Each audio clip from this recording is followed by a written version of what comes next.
continue our knowledge sharing process, and this time we have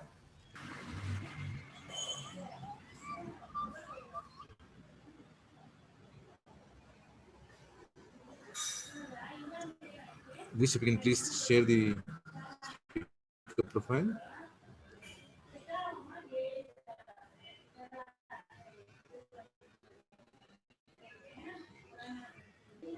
Hello.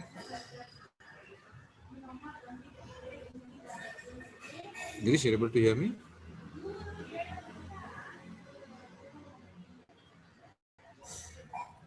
Yeah. So, welcome to from History Bangalore chapter.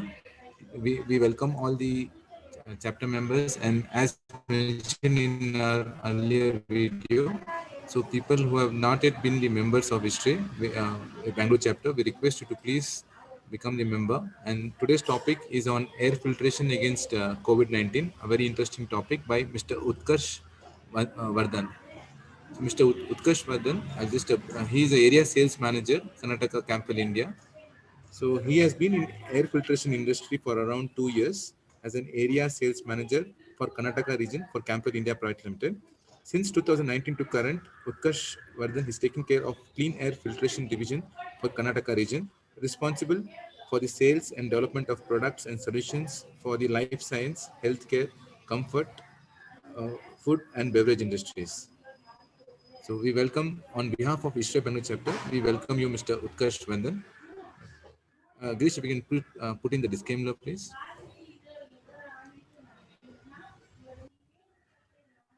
Good afternoon, everyone. Many thanks, Ashok sir, for the warm introduction. So it has been a pleasure, and I'll be uttermost thankful for the Ishre Bangalore chapter for organizing this knowledge sharing session. Great. So just before you could start, Mr. Utkarsh, there is one disclaimer which we want from Ishre Bangalore chapter. So the information provided within this webinar is for general information purpose only. So while we try to keep the information up to date and correct, so there are no representatives of the completeness, accuracy, reliability, sustainability, or availability with respect to the information, product, service, or related graphics contained in this webinar for any purpose. Any use of this information is at your own risk. So we do not guarantee or declare that the information webinar is accurate and correct. So we are not responsible, nor can there be held liable for any errors or in the content of the webinar. So they speak about the views expressed in the presentation made at webinar or other webinars are those of the speaker and not necessarily of history. Presentation or the presence does not constitute any endorsement of the vendor or speaker's view, products or services. This is just a disclaimer. And we also thank the sponsors, basically ABS, Fujitsu General Private Limited, and in Technogreen, who are the platinum partners, along with Airtime Solutions Private Limited, gold partners Snyder. Then we have K12 partner Yasakawa, then Airmac, then Airmaskin, Airmac, Armacell, Concur, then Cool Freeze Systems, CES, Fridge House, Space Air, then KND, 7 Star, Accessories Private Limited, Thermobreak, Tooth, MNE Tech Private Limited, Icon, Veda, Virgo Technologies, who are the silver partners. So thank you one and all to all the sponsors due to whom we are able to bring across these programs. So over to you, Mr. Utkarsh. Please, you can take it on. Thank you. Thank you very much. With your due permission, I'll just share my screen. Yeah, please. Girish, you can please enable the screen sharing.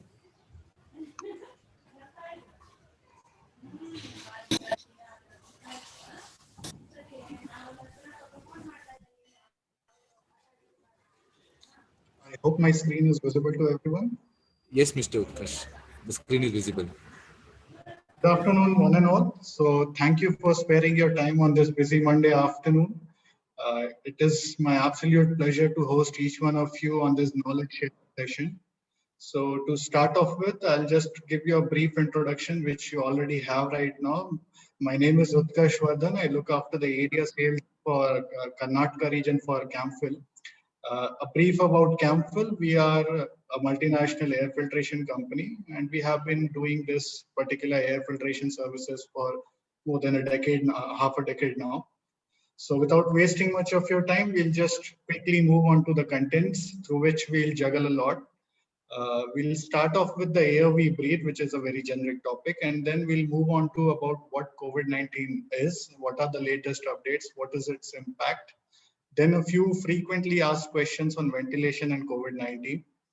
Then we'll go to how does this particular disease spread through this ventilation system, and a thorough guideline which has come from ASHRAE as well as ISHRAE for its mitigation. Solution and way forward, because we are heading to a particular scenario wherein this particular virus is growing manifold. So we need to know what's the particular solution, what is the precautionary measure we can take in terms of air filtration, because other than that, we are well aware it's basically we need to sanitize ourselves, social distancing, all those protocols should be there in the picture. So we'll basically solutions and way forward would be for the air filtration. One of the most important aspects, the air filtration standards for general ventilation, just to make sure that we are all on the same page when we are talking about standards. So I'll start off with the air we breathe. So just a fun fact that as humans, we eat 1 kg of food per day. We drink around 2 kg of fluids per day. But what we care the least about is the air that we breathe, around 15 kg of that per day. We all know we consume food, we take utmost precautions. If we buy some, let's say we are going out and buying something for ourselves, make sure that there is an FSSAI mark in that. If you go out buying a bottle of water, you look for that particular mineral water, bottled particular mineral water. But when it comes to air, this is the particular thing that we care the least about. So there has to be an increasing awareness about what air we are breathing. We spend up to 90% of our life indoors. This is a very well-known fact. With the current pandemic in place, it's almost 100% of our lives which we are spending indoor. This means that the indoor air quality can have a substantial influence on our health. Now, talking about the indoor environment, so indoor environment can be up to 50 times more polluted than the outdoor environment. So the reason behind this, the rationale behind this is any indoor environment, if we are sitting in a closed room, there is no proper ventilation. If there is no proper ventilation, air is not going to escape out, then the entire thing is spreading only inside the rooms, be it the VOCs coming out from the paints, be it people talking to each other, because we breathe around 25 million particles with each breath. And in highly polluted areas like NCR, Delhi, we breathe more than 25 million particles with each breath. So that is where indoor environment can substantially influence our health, and we need to be utmost careful when we are talking about air quality, standards for filtration, and all those things. Yet another fact that I would like to pull in is how is air pollution linked to higher death rates? So according to a study which was conducted by Howard T.H. Chan School of Public Health in Boston, this was in 2020, they analyzed air pollution and COVID-19 deaths up to 4th of April in around 3,000 US countries, which was covering almost 98% of the population.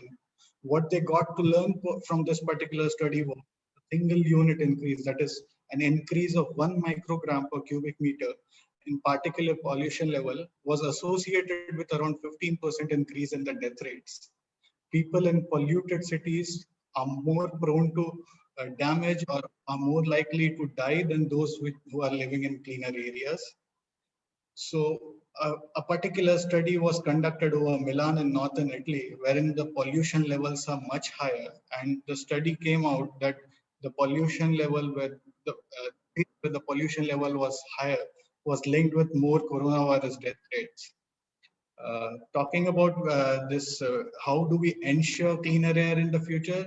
That would be the only step ahead to reduce the number of deaths, the number of fatalities, so that we at least take care of ourselves in one way or the other. We definitely follow all the basic protocols, but there is something which is missing. There is a void which we need to fill in as well.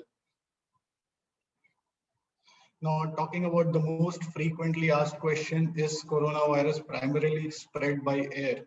So initially, this possibility was ruled out by the WHO, what they said is that this is something which is not traveling by air.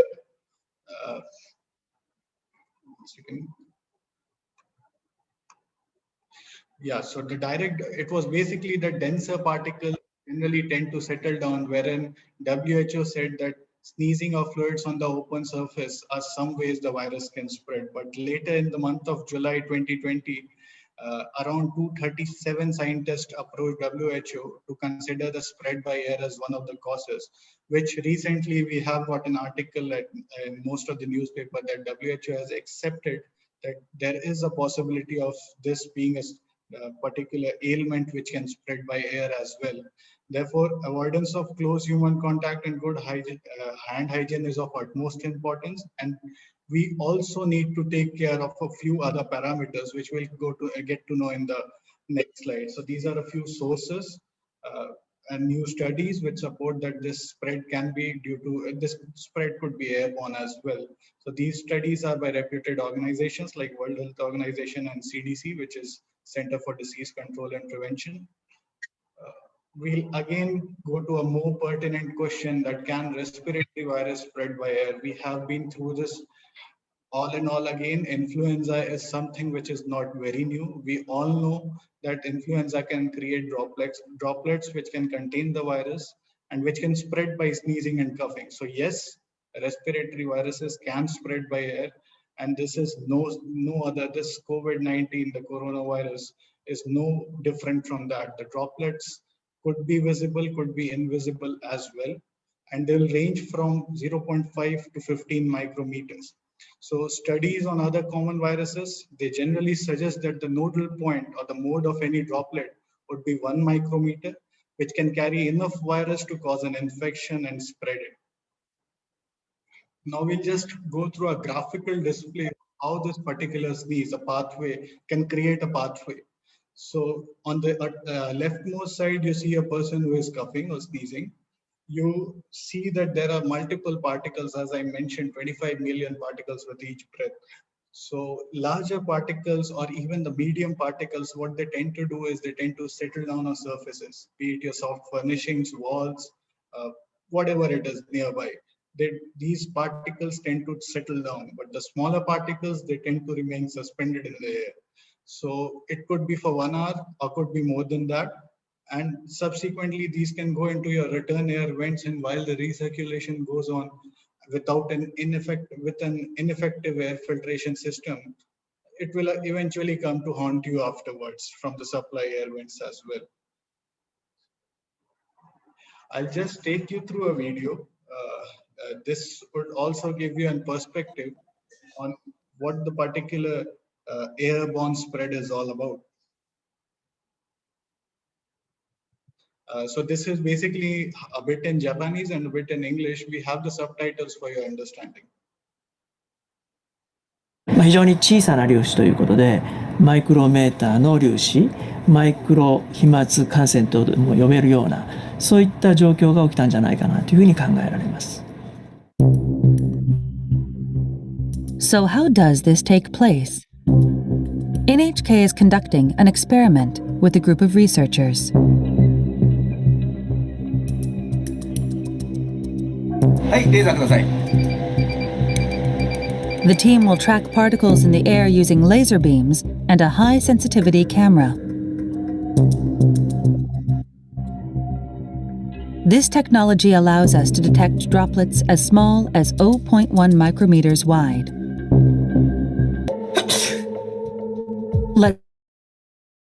Let's take a look from a different angle. They're small and light. You can see them drifting through the air. These are microdroplets.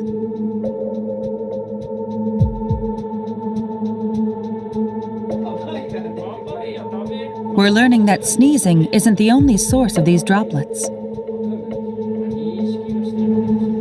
バナナボートとか乗ったら楽しいですよ。いや、絶対楽しい、ね。めちゃくちゃ楽しい。僕、 We ran the same experiment on a close-range conversation. People generate a lot of microdroplets. So this was it about the video. This 非常 basically に indicated that how the spread could be more prevalent when we are in a closed area, closed room, wherein we are speaking to each other, we are discussing with each other, whatever things we are doing in a closed environment. This could be of the most difficult things to do. So we need to contain this particular airborne thing. Obviously, for the bigger droplets, they tend to settle down. So sanitization is only the way ahead. We have to ensure that the basic protocols are being followed, and I believe all of us are doing it. For the smaller droplets, which are as small as 1 micron or 1 micron, I'll just take you through in a couple of slides of how we have to position our air filtration strategies. So this is an ASHRAE position document on airborne infectious diseases. So as mentioned that the small particles remain airborne for some period of time, the thing which would be of utmost importance is the HVAC system that can move and affect disease transmission in several ways. A few of them is being mentioned below. So supplying clean air to susceptible occupants is the foremost things. It's very common that during this time, what is generally advisable is to push more and more fresh air in any place rather than recirculation. So it's more advisable to supply clean air to susceptible occupants. You have to dilute the air in a space with cleaner air from outdoors, and obviously the air within the room has to be cleaned. So be it the prospect of an isolation ward wherein you have to create a negative pressure room, to a particular place wherein you have to throw more clean air into the room that is making it positively pressurized, or the last aspect of it, that is recirculation, that is cleaning the air within the room. So all of this has to be taken care of, and that is what guidelines we receive from one of the bodies, that is ASHRAE. Now, there is a document that has come up from ASHRAE on how to choose an air cleaner. So air cleaner, we know there are multiple air cleaners which are floating in the market. There are good lot of technologies which are coming there, which are claiming things. And that is where we need guidance from institutions and organizations like ISHRAE and ASHRAE, which has come up. Air cleaners, this particular document states that air cleaner may use one or more technologies to remove or inactivate contaminants. One of them is using the use of an HEPA filter. So use of an HEPA filter is something which is not new to us. It is very common. We know it is being placed in places which require ultra clean environment, be it the pharmaceutical clean rooms, or maybe the healthcare spaces, or even data centers as well. So HEPA has been a proven technology over the years, and we know that HEPA can remove particles containing viruses and microorganisms with a good efficiency of say 99.997% at the rate of most penetrating particle size. So this is something which we are all aware about. Then there is this new technology, not the new technology, something which is more common, that is the UVC. It is very true that UV kills or inactivates the virus and microorganisms to make them non-infection, but it does not remove them. So this is something which has come from ASHRAE. We have to abide by it. It cannot remove them. It needs a particular time. So when this kills or inactivates the virus, this does not clear the virus or remove it from the DNA itself. So that is the thing about UVC, though it is a very prevalent thing. We need to take care of the ultraviolet light and germicidal wavelengths as well. So these are some things which we need to, there has to be a certain contact time of the particles with the UV lights as well. So that contact time has to be fulfilled to kill or inactivate the virus. That is why this is, though this is a very prevalent technology, the ASHRAE does not approve of it that it can remove the viruses. Then there are emerging technologies such as ionizers, UV, photocatalytic oxidation, and many other, which may claim to remove or destroy multiple types of contaminants, but may also convert them to other compounds that might be even more harmful. So these technologies, be it the UVPCO or the ionizers, these technologies are designated by the Center for Disease Controls as emerging technologies without an established body of evidence, reflecting proven efficacy under as used conditions. So this entire thing, it's a two-pager that has been floated by ASHRAE on what particular air cleaner you need to choose. So we'll go into more details that what should be the parameters for choosing an in-room air cleaner. So first we need to take care of, first thing that we need to note down is the contaminants that has to be controlled, microbes which have to be captured or inactivated. Then we'll also need to take care of what is the floor area that we want to take care of. We need to ensure that the ceiling, what is the height of the ceiling for ceiling suspended units as well. So we need to know what is the space layout, where is the power access, what is the safety precautions that we can take, how we can make arrangements to ensure that the air distribution is very uniform. Above all, if it is a corporate space or let's say a place, office space where people are working, we also need to take care of noise. What is the acceptable level at different any particular device, an air purifier or air cleaner? It will come with a potentiometer or maybe something with which you can control the speed of a fan. So you also need to make sure that even at the highest speed, the noise level is good enough. Then obviously the air distribution, as I talked about, we need to make sure that it is not something which the discharge of that particular thing should be as far and as possible before being deflected or diverted to return, because then that would be of no use. We have to position the air cleaners or the air purifiers very precisely. We have to ensure that it is not, the intake is not obstructed and the discharge is not diverting soon to the return air or exhaust. Regarding the number of units, it's always preferred to have multiple units over single large units. So let's say if you have a space of 10,000 square feet and there is one machine which can cater for 10,000 square feet, the uniformity of air distribution would not be as good as an air cleaner which could take care of 22,500 square feet and you can place 4 of them at 4 different places.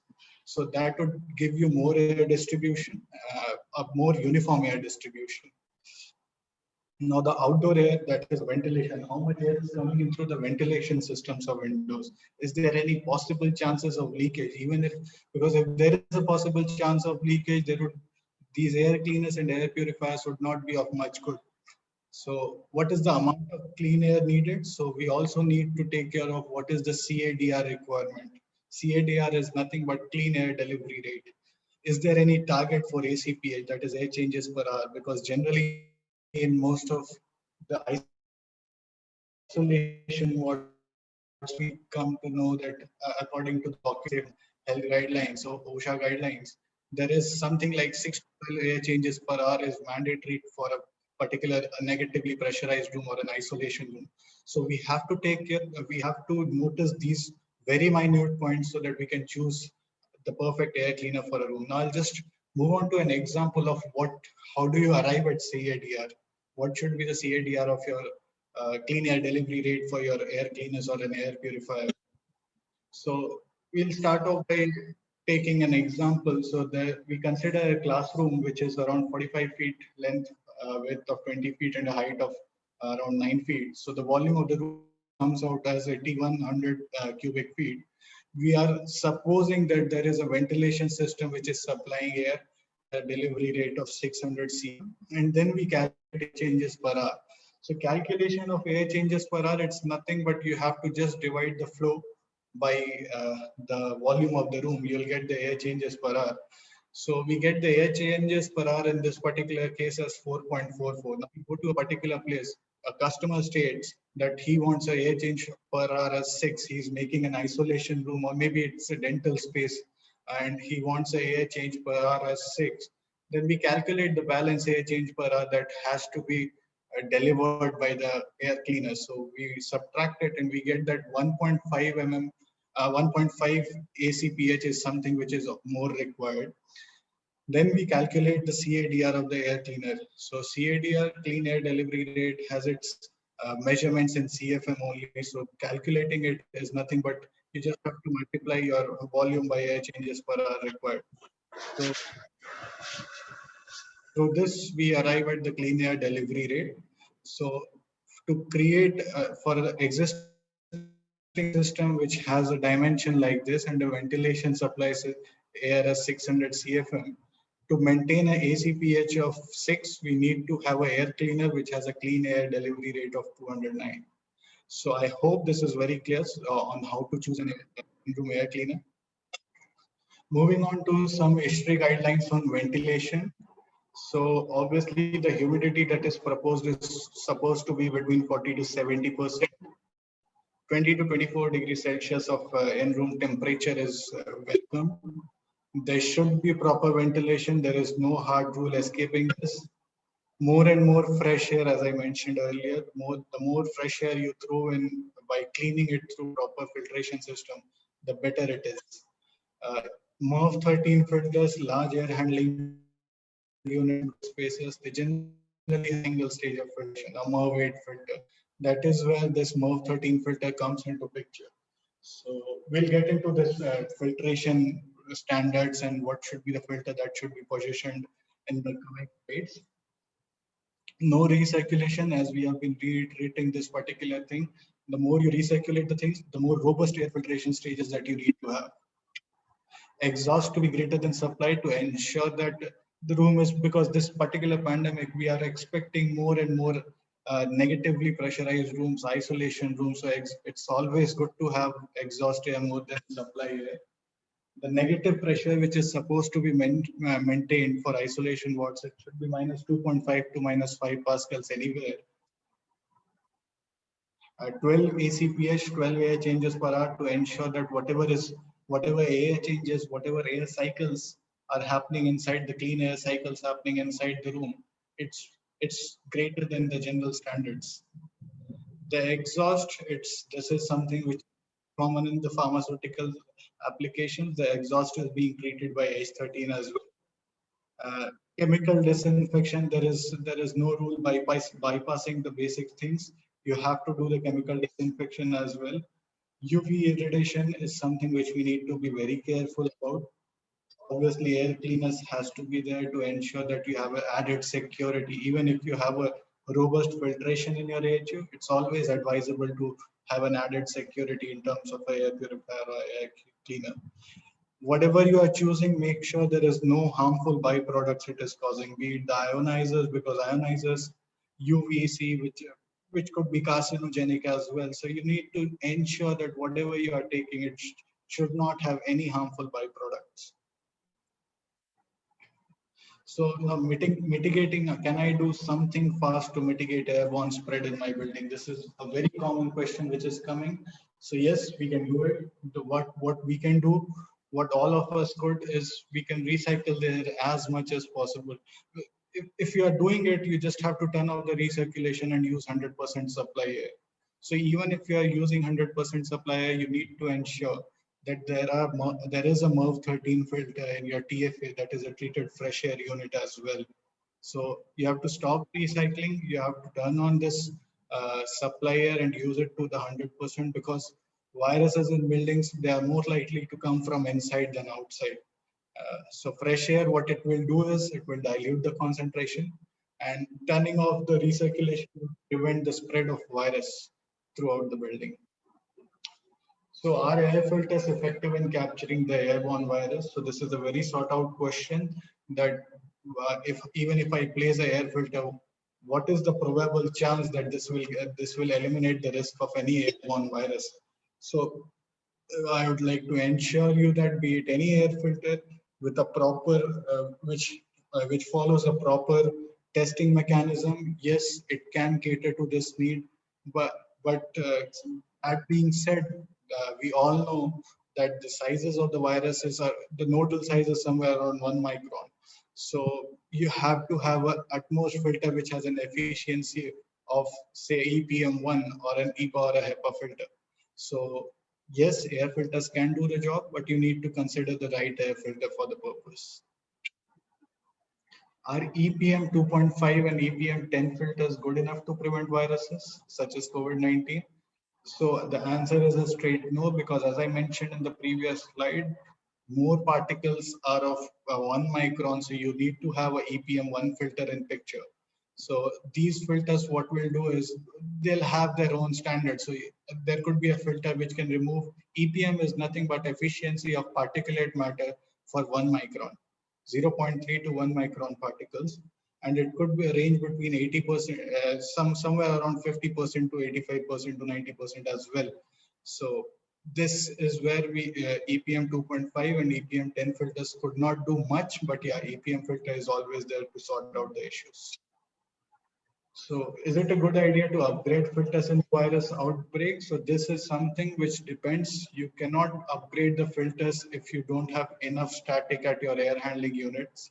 If your air handling unit can handle higher resistance over the air filter, you can definitely add on a filter. But if it cannot, you cannot simply upgrade the filter.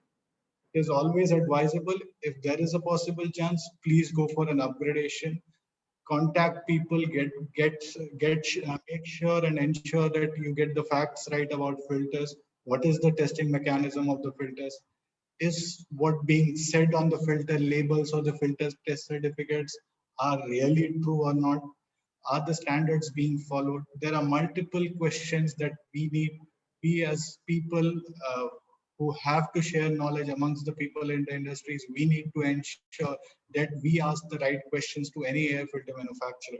You need to ask tough questions so that you can get the right product. Just to give you a perspective as well as an example for this, air handling unit. So let's say if you have an air handling unit, or let's say if you have a ceiling suspended unit, a CSU, which has a static water. So for a 30 mm water column, can you upgrade the filters from, if you are currently having a MERV 8 filter, or let's say a G4 filter, can you really go for an upgradation and make it a MERV 13 filter? No, because the resistance, this particular unit cannot handle higher resistance than 30 mm. And as soon as you are pitching an upgradation of a better filter, a fine filter, a MERV 13 filter, you need to make sure that the fan has a good static to ensure that the air cycles are completed. So that is where this was just an example. I'll just move on to other. Does a dual air filtration provide motion than the single stage? So this also is a dependency kind of a thing. If your particular air filtration system, it has a single stage of filtration, and then there is a parallelly a double stage filtration system. Let's say I'll just let us sort this out with the help of an example. So I have an air filtration system which has a MERV 15 filter in it, and then parallelly my friend has an air filtration system which has two stages of filtration in it, that is MERV 8 plus MERV 13. So thoroughly MERV 15 filter is more efficient than a MERV 8 plus MERV 13 filter. But then again, there is one purpose of having two stages of filtration.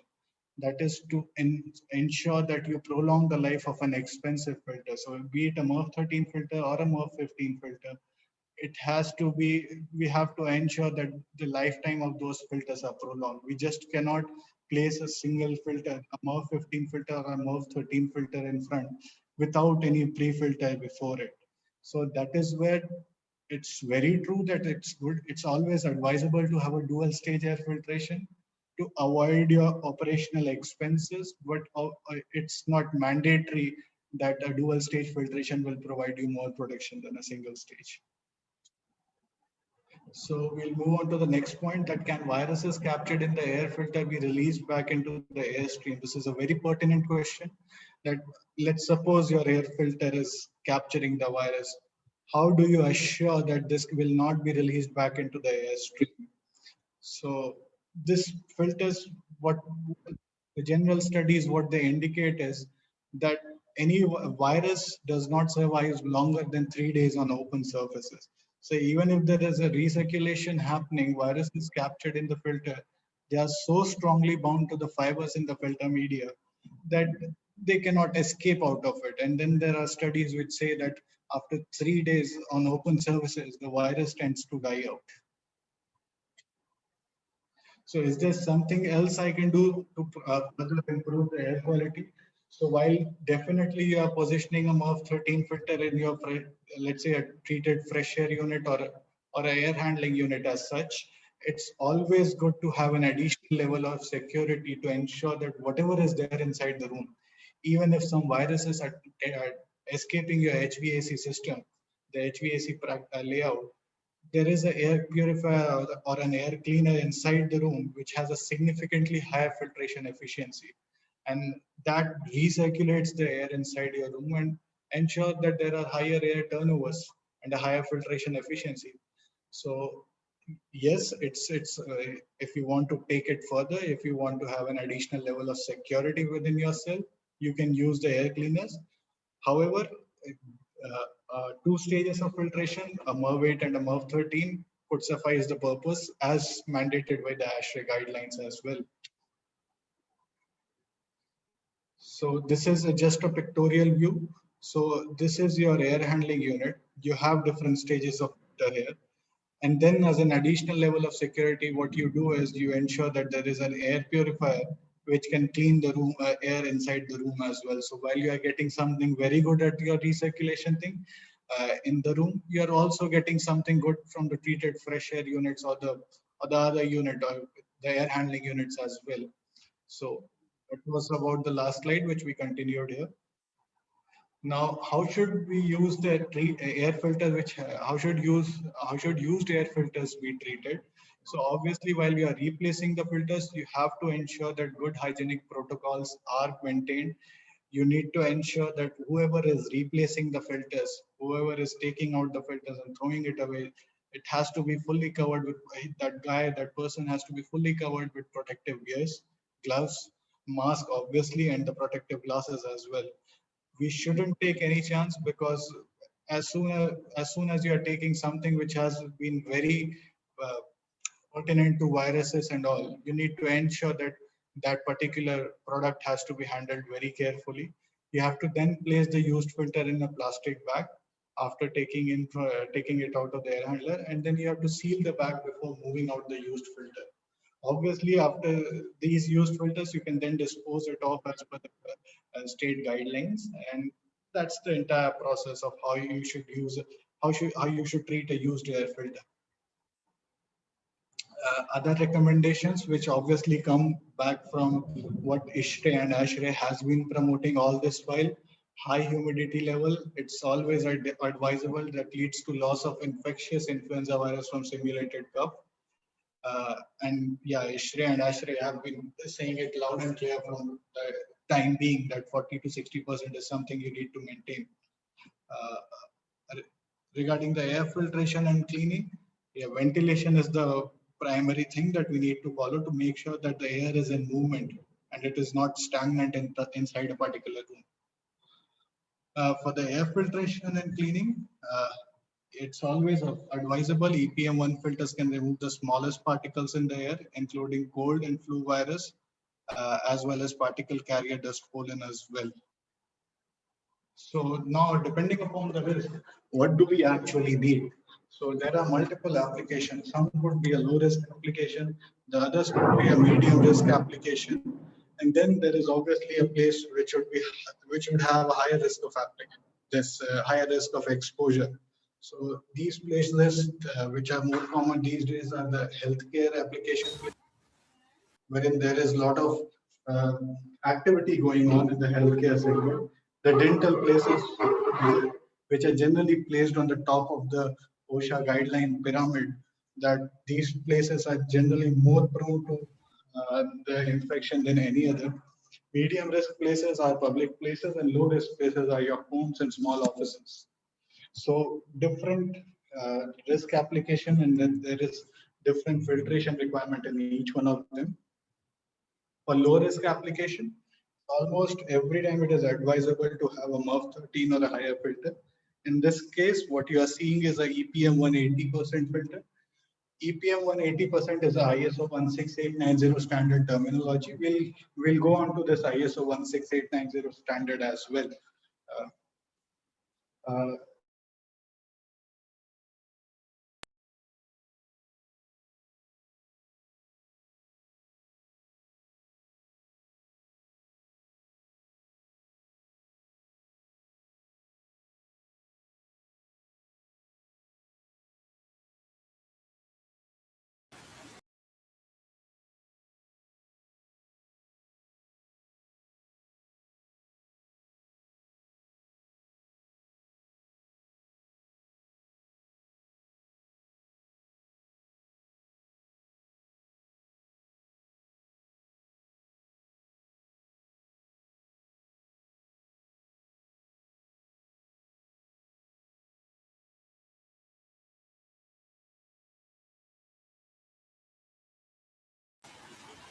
Just a second, team. There's some technical glitch with Mr. Just joining back.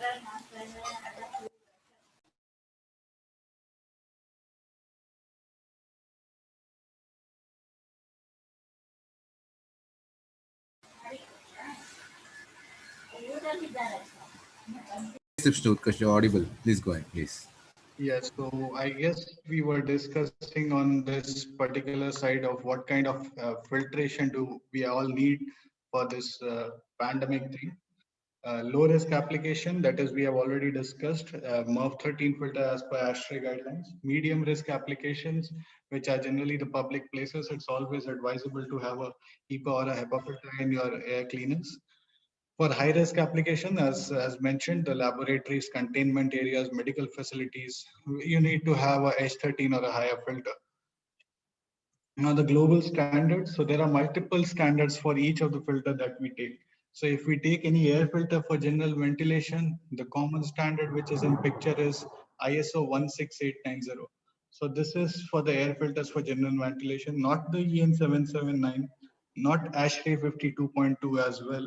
Yes, but definitely ASHRAE 52.2 with Appendix J. So we'll go into this particular details, a very constant part of it, the Appendix J as well. ISO 10121. So whenever you are taking any filter for molecular filtration, that is odor control or maybe corrosion issues, then also you need to ensure that you have ISO 10121 certified filter.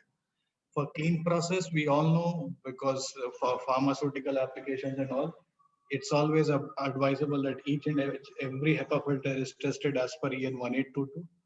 Energy efficient, these two certifications that you see on the right, this is a nothing but an add-on. So if you are having a filter which is Eurovent certified, which has a Eurovent certified performance, then obviously you are not only going good on the filtration part, you are also saving on the energy part as well. Coming to the allergy friendly certification, so something which is more prone to us in Bangalore, because there is a very common issue of pollen. So we have a very in and around.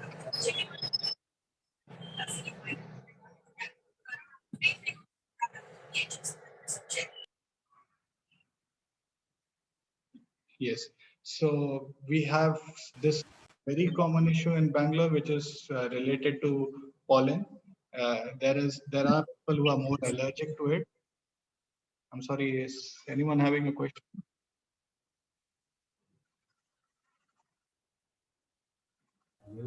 Continue, sir. Yeah. So I was talking about the pollen thing in Bangalore, which is very pertinent. People are more infectious to it. So we need to ensure that whatever you are getting, yeah, be it an air purifier, needs to be allergy friendly as well. Now, talking about the filtration standards, as I mentioned, so this is something which I have put together for air filtration for general ventilation that goes into your air handling units, your ceiling suspended units, or your treated fresh air units as well. So there have been three standards which have been mostly in picture: EN 779, ASHRAE 52.2, ISO 16890. So there has been a swift change globally, but India, we are still trying to move ahead from EN and ASHRAE to ISO standard, and the progress is still on. So generally, the difference is, while you call a particular pre-filter as a G4 grade filter, you are talking about EN 779 standards. When you are calling it a MERV 8 filter, you are talking about ASHRAE 52.2. But when you are talking of it as a EPM 10 filter or EPM ISO course filter, then you're talking about ISO 16890. So this is the just to make you understand that what particular standards talk about what particular things. That's why I just gave an example. However, there are multiple distinguishing things which I mentioned it here. The filter testing method. The filter testing method, we'll just go through an analogy through a video, couple of slides after, you'll get a better picture. That while EN 779, that is the terminology wherein you used to call a pre-filter as G4, used to test the particular filter only with one particle, that is 0.4 micron.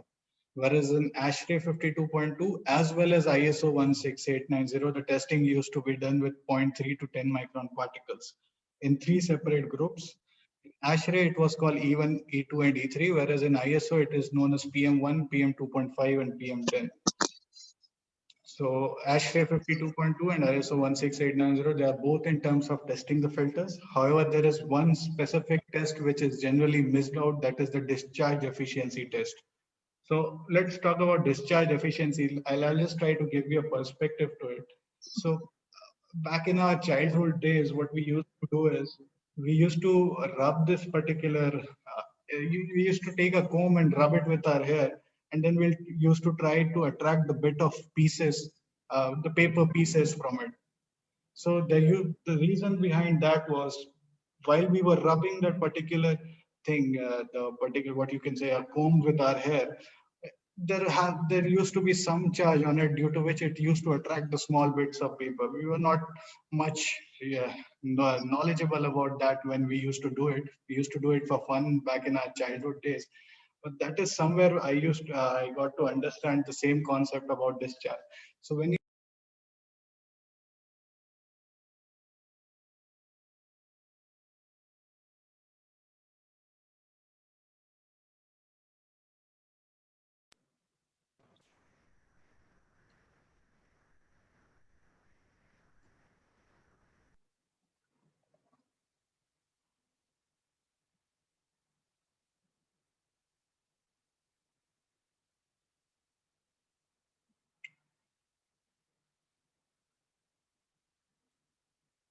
all good, Grisa? Yes, you're audible. We Okay. lost you in between, yeah. Yeah, so that is what I was mentioning. So there is always a charge on the filter. Even if you are manufacturing it, there is a charge that it carries. So to ensure that, because if a filter has a charge and you place it in any particular unit, be it AHU or any unit, what happens is initially it tends to attract particle and give you the best efficiency possible. But suddenly over a period of time, when the charge tends to get diminished, those particles are again free floating particles in the air.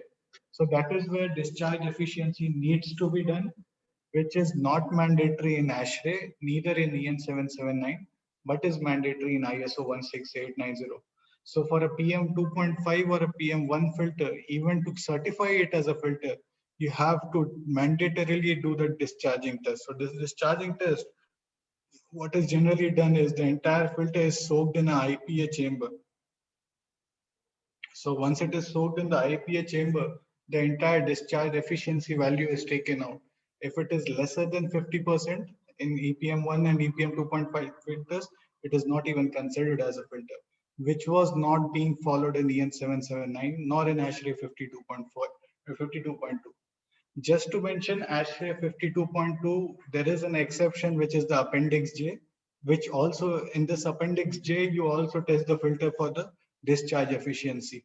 But again, it is not mandatory. Whereas it is mandatory in ISO 16890, the other two standards never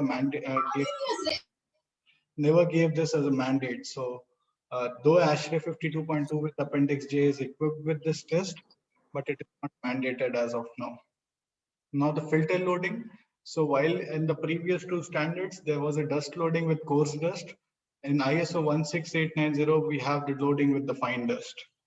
Classification system, I'll just try to explain it in a very simple way. So if I say to any one of you that what do you understand from MERV 13? Or let's say, what do you understand by MERV F7 or an F9 filter? So anyone who is not well accustomed to these terminologies wouldn't be able to explain much. But if I say to you that there is this filter I am having with me, it is if you ask me what is the filter grade of it, and I get back to you saying it is EPM 2.5 50%, you'll at least try to muddle out the things and say that okay, E is efficiency, PM 2.5 is particulate matter 2.5 micron, and 50% is efficiency of particulate matter 2.5 as 50%. So things becomes very simpler. It becomes even more elaborate in case of ISO 16890. That is where we need to ensure that we are on a common platform. So While if you go in the market, you'll find everything. You'll find a person giving you a G4 filter. You'll find a person giving you a Mervaid filter, EPM1 filter, a EPM10 filter. You won't be able to distinguish. The reason behind is, I'll just, again, to put a perspective, I'll just try to give you an example. If you won't be able to compare filters. So to compare filters, you have to compare an apple with an apple. So if two people are giving you a same filter, a pre-filter, one is saying it is G4, other one is saying Mervaid, you won't be able to distinguish. That is where there has to be a global standard, which is ISO 16890, through which every filter should be tested, manufactured, tested, and supplied. So just to give you an example, so if let's suppose in Bangalore we are staying, and in Bangalore, if you go to a traffic signal and you encounter the red light, you think that means that you have to stop. If there's a green light that says that you can go now. If suppose you go to Mumbai and at the traffic signal you see a red light and you stop and a car hits you from behind, because in Mumbai the traffic standards are different. So if the standards are different in different places, even people will juggle around and won't get to know what exactly is the thing. That is where there has to be a harmony in terms of standardization. It has to be ensured that a red light means to stop anywhere and everywhere across the country. That's the thing that I just wanted to put in, just an example. I'm sorry, I'm not very sure that how good I am in giving examples, but just an example. So I'll just move on. So why a new global standard? As I mentioned, these all things I just covered it. There has to be a global applicability to eliminate confusion. For manufacturers, there has to be a level playing field. You have to make fair product comparisons, drive product development. We have to eliminate low performing products which are not tested for discharge efficiency. So there has to be all these things. Obviously, it is more simpler, as I explained, to give you a understanding of what particularly is the grade of filters. This is the video I was talking about, is the filtration testing method, which is different in ISO 16890 compared to EN and ASHRAE. This video will just give you a perspective of how different it is, how this standard is different from the others.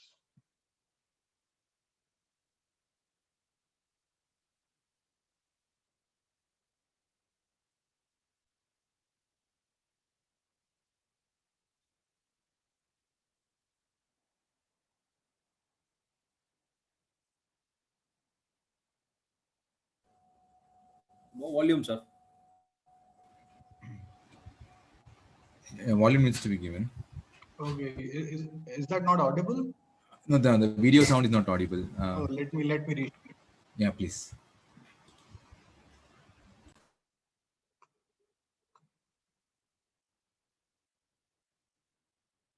Size 0.4 mag. Is it audible now? Yeah, it's audible now. Please continue. Imagine if fishing equipment was tested with just one size of fish. Your trust in it would be based on its ability to catch a tiny proportion of what it's going to be up against. When something else does come along, you've got no idea how it's going to perform. But this is probably what has happened with the air filter in your HVAC system. The EN779 standard tests filters with just one particle size, 0.4 micron. It ignores all the other particle sizes that are present in the cocktail of air around us. Fortunately, there's a new way. ISO 16890 is the new standard for classification of air filters. It tests a filter's ability to capture particles across the size range. So testing in the lab better reflects what happens in real life. Here's how it works. ISO 16890 divides air filters into 4 groups: EPM1, EPM 2.5, EPM 10, and coarse filters. To go into each group, a filter must capture at least 50% of the particulate of that size. A filter that captures less than 50% of PM10 particulate goes into the coarse group. Of course, there are larger particles out there, but they're rarer. Our bodies have inbuilt defenses to stop them from causing us harm, and coarse filters keep them from being unpleasant. So, ISO 16890 focuses on the smaller particles, which are much higher in number and much more damaging to our health. And that's why it's important, because it tests a filter's ability to perform where it really counts, in the real world. So that was about EN 779 and ISO 16890 regarding the differences. So just to give you a perspective on the this classification, so EPM1 filter ranges from 50 to 95%. So is PM 2.5 and PM10 filters. So when I say EPM10 85%, it clearly means efficiency for particulate matter 10 is 85%. Very clear perspective. If someone comes and asks you, I want to ensure that in this particular room PM1 particles are tackled to, let's say, a percentage of 75. So you'll just go to and propose a EPM1 75% filter. That's the way that it should be, but yeah, it's still not in picture. This is coming slightly steadily, but not that steady it is. So it is coming into picture. It will take its own time. We generally tend to examine a lot about the standard before we actually imply and apply them. So this will take time, but yes, definitely this is the future and the way ahead. So just to give you a perspective of when it is not even classified as a filter. So there is this fine filter media without electrostatic charge. So this is a glass, we just considered this as a glass fiber media. The initial efficiency test was done and this was the result. I'm just giving an example. So this was the result for EPM1, 2.5, 10 and arrestants. Then we discharged the filter and we got the results of EPM1, EPM 2.5 and EPM10. Obviously, discharge efficiency will somewhat be either equal or lower than the initial efficiency if the filter does not have any charge. So the average here comes out, then we take out the average of the initial and discharge and we come out with a specific figure. And then we classify the filter. So if it is a 64%, it could be a EPM1 60% filter. It could be a EPM 2.5 70%. It could be a EPM 10 90% filter as well, or a coarse 95%. So generally what we think about the most is the PM1 particle, because those are the more deadlier particle, dangerous particles. So we give it as classification as EPM 160%. Another example, this is a coarse fiber filter media with electrostatic charge. So obviously once you discharge the filter, the discharge efficiency would tend to go very low as compared to the initial efficiency, which you can see is reflecting here. So once you take out the average, in this particular case, you don't classify this as a EPM1 filter. The reason behind is that the discharge efficiency is lesser than 50%. It has to be mandatorily greater than 50%. So this is not a EPM 150% filter because the discharge efficiency is less than 50%. So it could be either of these three, wherein the discharge efficiency is greater than 50, EPM 2.5, EPM 10, or coarse. So this was an example to put a perspective to all these things. This is how ISO 16890 test report looks like. Above is the filter dimension. If it is a pocket filter, how many pockets are there? What is the filtering area? What is the media? What is the test aerosol, KCl, potassium chloride, or diethyl ethyl subacate, whatever it is. The results you get is initial pressure differential and the final test pressure differential. And for each, you'll just get EPM1, EPM 2.5, and EPM10 results. It's up to you how you classify it. It's not necessary to consider this as a EPM1 60%. You can also say this as a EPM1, EPM 2.5 70% filter. It's all up to you, but it's always better to take care of the more dangerous particle, that is PM. So washable versus disposable filter. This is one of my last slides. So I'll just wanted to put a perspective, because that is where ISO 16890 is willing to take us, that we should switch from a washable filter to a disposable filter. The first reason is that this media of a washable filter is a charged media, whereas in this disposable filters, the media is generally not charged. The filter grade for washable filters is ISO coarse, whereas for these disposable filters, this could range from ISO coarse to PM10 as well. Efficiency, obviously, once the filter is having that particular charge with it, it will definitely be good. but the time the charge tends to reduce, the efficiency also tends to go down. For the disposable filters, it increases overuse. With the increase in particle loading, the efficiency of filter also increases. So that is why this particular washable filter is something which we term as an electrostatic filter. A disposable filter, but since it is involving all the mechanical principles, we call it a mechanical filter.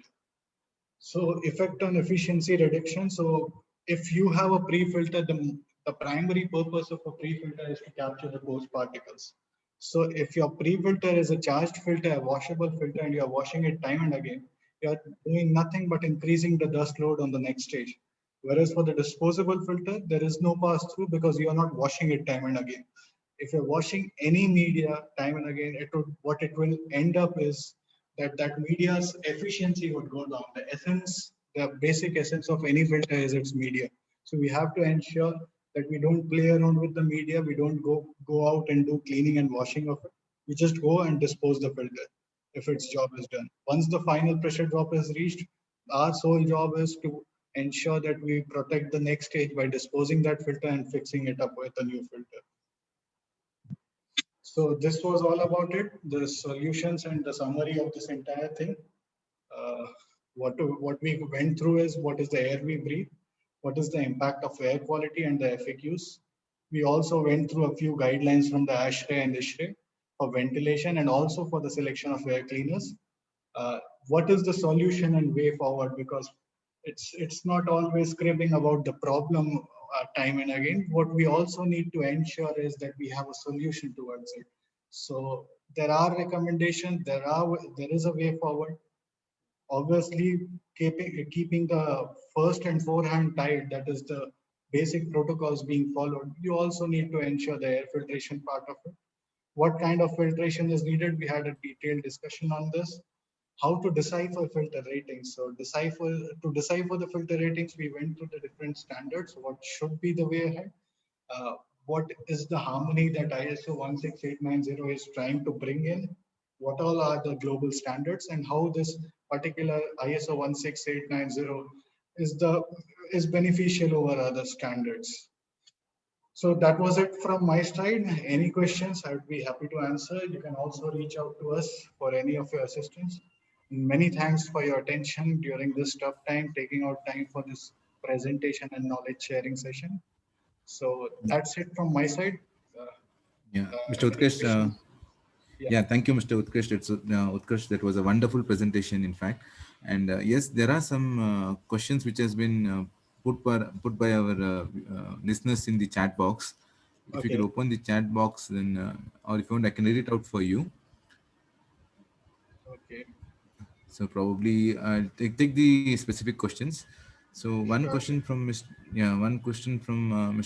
Amit Kumar Mittal was from pressure versus cost point of view, which filter system is better, single high grade MERV or combination of two MERV filters? So exposure of humans operating and maintenance staff to UVGI is dangerous. How to ensure safety? These are the two questions posed by Mr. Amit Kumar. So thanks, Amit sir, for your question. So very pertinent question about the energy savings also. So once you are considering a single high-grade filtration system, what you are doing it, you are increasing your operational expenses. So because these filters without a primary filter in front will have a higher operational expense, they'll tend to choke because these fine filters, whatever, let's say it's a MERV 13 filter which is placed upfront in any unit, then that particular filter whose job is to take care of PM1 and PM2.5 particles is now also taking care of PM10 particles, for which it is not meant to do so. So that is where it's always advisable to go for two stages of filtration, wherein each stage can do its own job. So a MERV 8 filter will clear out MERV 8 or MERV 9 filter. What it will do is it will clear out the coarse particles, whereas the finer particles which will pass through those filters will be taken care of by the second fine filter, that is a MERV 13 or a MERV 50, or whatever you are having in your current air handling unit. Considering your second part of the question, the exposure of humans to UVGI is dangerous. How do you ensure safety?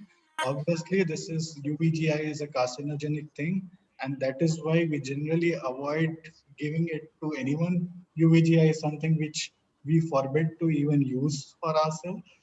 Uh, that's why we cannot ensure safety in that. UVGI is something which is very vulnerable, so we cannot ensure safety in that particular thing. Okay, okay. Thank you, Mr. Utkarsh. And then, Mr. Utkarsh, and we have one more question from Mr. Sheshadri, AR Sheshadri, mentioning you mentioned EPM 2.5 and EPM 10 are not suitable for capturing the virus. I think this is the question. That's a very interesting question, sir. Let's go to this particular question once. What while I was indicating on this PM 2.5 and PM 10 particles, I just also wanted to bring in one more idea, or you can say a fact about it, is that whenever we talk about a virus, because if it is a virus, it's something which cannot go by itself. It always needs a vector to move. So virus will always need a vector to move, and to move, the, obviously the size of the virus would be very small. It wouldn't be even, let's say, zero point 0.5 or zero point 0.1 or zero point 0.3 micron. It would be even smaller than that. But for moving, while it uses a vector, like while you are sneezing, the water droplets coming out will have the virus, and these droplets are the vector. So the nodal size of these vectors is very much, the nodal size is a mode point wherein the frequency of these particles, the viruses, would be more is somewhere around 1 micron to 2 micron. There has always been a distribution curve for it. 1 micron to 2 micron is the most common size for viruses, especially for this COVID-19 virus. The smallest size of the vector is 0.56 micron. This comes out from a study, and the smallest size for this COVID-19 virus, the size of the vector I'm talking about, not the size of the virus, is 0.56 micron. That is where we reiterate on this particular point that PM1 particles are the most important, and that is where EPM1 filters are mandatory to be used. Yeah, thank you. And hope that answers the question. And one more question from Mr. Ramakumar, regarding, are ion generators does the job of killing the viruses? Can we use ion generators instead of UV near the filters? So, a very good question, sir. Thanks for this question. The basic thing is that ion generators, yeah, it's always good to have a thing that can kill the viruses. But is any nominated body or a government body or any authority is justifying that? So while I give you a HEPA filter, while any manufacturer gives you a HEPA filter, he'll give it with a test certificate, which will justify that it will take care of, let's say, particles of 0.3 micron, 0.15 micron to an efficiency of 99.95%, because they're testing it to something. So are these ion generators being tested for it? I recently was going through one study from the Colorado University. I'll share it with you all as well. So Colorado University, they did a test on these ion generators as well, or what you call is bipolar oxidation. So these things cannot kill the virus. There is no proper background to it. However, yeah, as mentioned by the CDC, the Center for Disease Control, these are emerging technologies, and it wouldn't be, I personally wouldn't be amazed if these people come out with something which would be very good. But for the time being, as mentioned by CDC and other bodies, that these are emerging technologies without any authority backing them up. Okay, great. So there's one more question from Shobha Raghu, which mentions disposable filters. Are they biodegradable?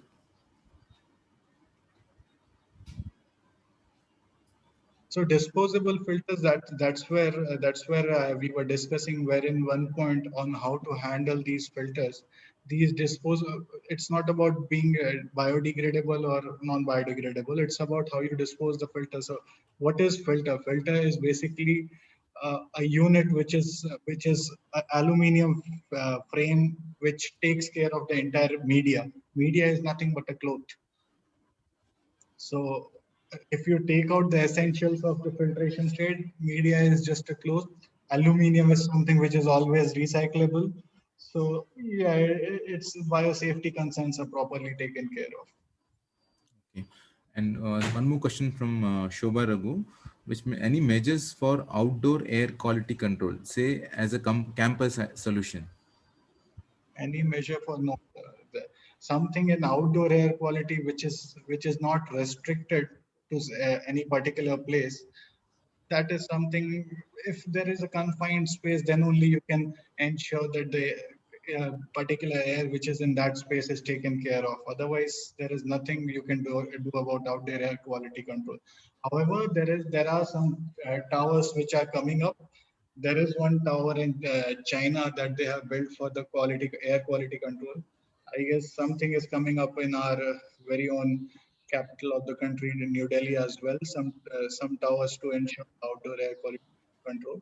But that is something which is high end and a high tech thing. Something you cannot take care of a remote area or something like that. Okay, right, sir.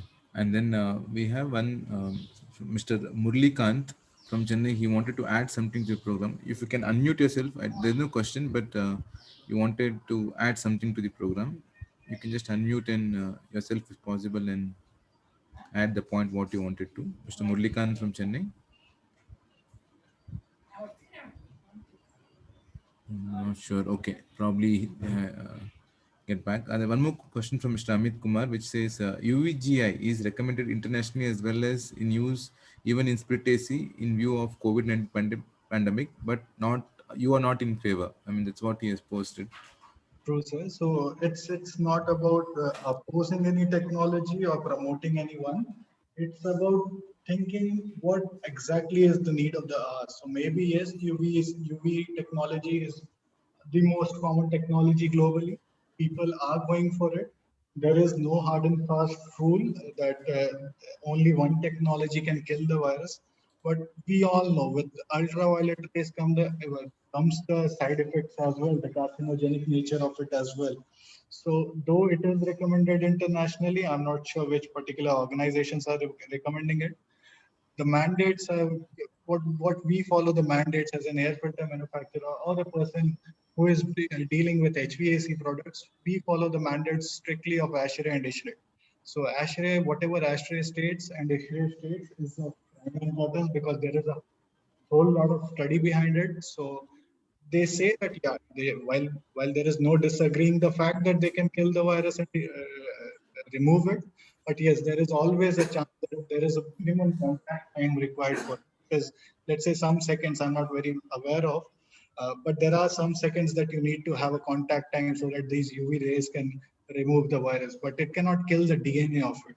So if you're not able to kill the DNA of it, it will always go to the, you can always, this can always recirculate. So that's the thing. Okay, and then we have one last question from Ram Kumar YS. So, can you please share so before that, Mr. Balaji VR, which says, can the COVID-19 virus be killed completely by installing a UVC ductron at an required intensity at the supplier duct? Yes, so that is the point that I was reiterating. So yes, there is a slight possibility that it can, but again, there is some contact time needed for it, and it cannot remove them completely. It can inactivate the RNA of it. It can kill the RNA of it, be it the viruses or the microorganisms. But to make them non-infectious, it has to remove the DNA of the particular virus, which UVC is not very well versed with. Okay. From Mr. Ram Kumar YS, can you please share the document against ion generator? Definitely, sir. It would be my pleasure. I'll share it with you. You can share it with all the participants. That's Yeah. study by Colorado University. I'll Yes. just try to share a PDF copy of it. I'm not having it right now. I'll just share it with you. You can share it with all the Yeah, you can participants. share it to, yes, to the ISRO Bangalore chapter, and then we will share it to all the participants. It would be Definitely. helpful for all of us. Sure. So I think more or less we are done with the question and answer session. And if I don't see any more questions coming in, so if there There is no is more one questions, yeah. question from Mr. Ramanathan, which is, will virus be killed by gas-phase filtration? Thanks for your first of all, thanks for your question, sir. So yeah, gas-phase filtration is basically to take care of the molecular contaminants in the air. Whereas what viruses we are currently discussing on is that whatever viruses, if we are discussing about the nodal size of the virus, what is the mode of the frequency at which the viruses are at their peak, we always discuss it in terms of micron, 0.56 micron, 1 micron, 1.5, 2, whatever nodal size. So once we are talking about microns, we are talking about particulate matter. Once we are talking about ppm, that is parts per million, or ppb, that is parts per billion, then we are talking about gas phase filtration. Currently, because gas phase filtration is even more tougher than particulate filtration. Whereas 1 micron is a very small figure in terms of 1 ppm or 1 ppb, because to filter 1 ppm or 1 ppb, you need to have impregnated filters. But for 1 micron filter, it's just an embedded glass fiber media which will do the job. So that's where viruses can only be killed by its particulate matter filtration. Gas filtration is there, it's for even smaller particles, or specifically gases. Right. Hopefully, Mr. Ramanathan, the question is answered. And can you, yeah, Mr. MK Services wanted to ask a question. You can please go ahead, Mr. MK Services. Mr. Murlikant, I think you wanted to ask some question. Or you can post it in the chat box if you're not able to connect from network issue.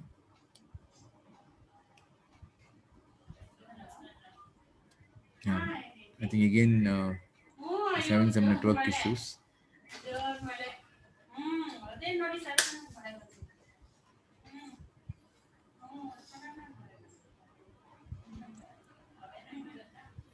I think Ashok, Yeah, we I should think. move on. Yeah. I think we'll move on. So I don't see any other further questions posted in the group. So from ISRE Bangalore chapter, I thank Mr. Utkarsh Vardhan for the wonderful session. It was very nice to give us a lot of inputs on the filtration and the latest technologies about the ISO. I hope all the ISRE Bangalore chapter members have benefited out of this wonderful session.